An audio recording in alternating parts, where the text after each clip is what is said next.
They're thinking about how it's going to make people feel, and then in terms of playing it live, you find a way to make that work. But Bangerz is making an album.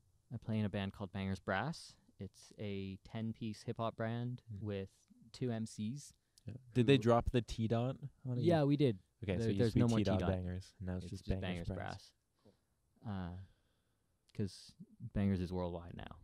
That's the goal. We were supposed to be touring a lot this past summer, but we're working on an album right now, and it's cool because it's a way of making an album that I've never done before, where we're making it like a hip-hop album. The first album we made was really a brass band album featuring rappers. So we went to Canterbury, we tracked live off the floor, did a bunch of takes, got our sounds all nice, and then the MCs overdubbed the vocals.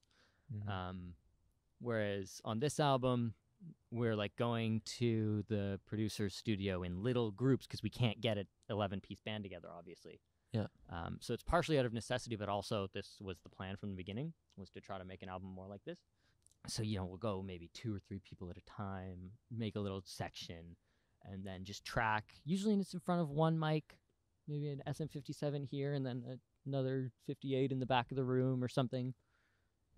And then we'll just improvise with ideas that we've been pitching back and forth in the Google Drive.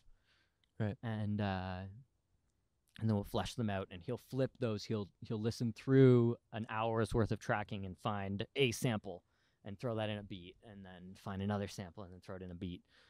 And so then it's still very like horn-based music, like the building blocks are all still us. But so what's the process going to be like playing that live? We're worrying about that after the album's made. Right. It's like, because it's not an effective way to make a good produced, recorded type of music if you're already thinking about 2 things at once. You're not going to make the best production product if you're making concessions before you even put the music out so that it'll be easier to play live. Well, it's just, I think it depends on the approach, but it sounds like in this case, we're like, our thinking is that we're going to be able to get deeper into that world. Yeah, it's like the Beatles weren't thinking about that when they made the White Migos Album. aren't overly concerned with how the live show is going to sound when they're in the studio. They're thinking about how the track's going to sound on the radio. They're thinking about how it's going to sound in the headphones. Yeah. They're thinking about how it's going to make people feel, and then in terms of playing it live, you find a way to make that work. Yeah. But it's easier to start that conversation when you have a finished product, I think. Yeah. Or hopefully it'll be easier. Maybe it'll be harder. Maybe we're picking a harder path in terms of turning an album into an effective live show. But I think it'll work. I think it'll work out well. It's never been a problem before. Yeah. Yeah, and even if it's not exactly like the album, I'm sure it'll be good. Yeah, exactly. And the People aren't energy's so so high with perturbed that about band, that. Anyways, like Beyonce doesn't go play the album like the album.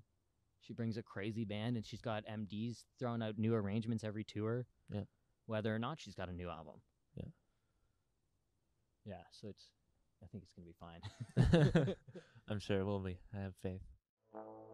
Emulate the sound of a large mammal of your choice. Expect to be asked what your mammal was. Yeah. So there is some accountability.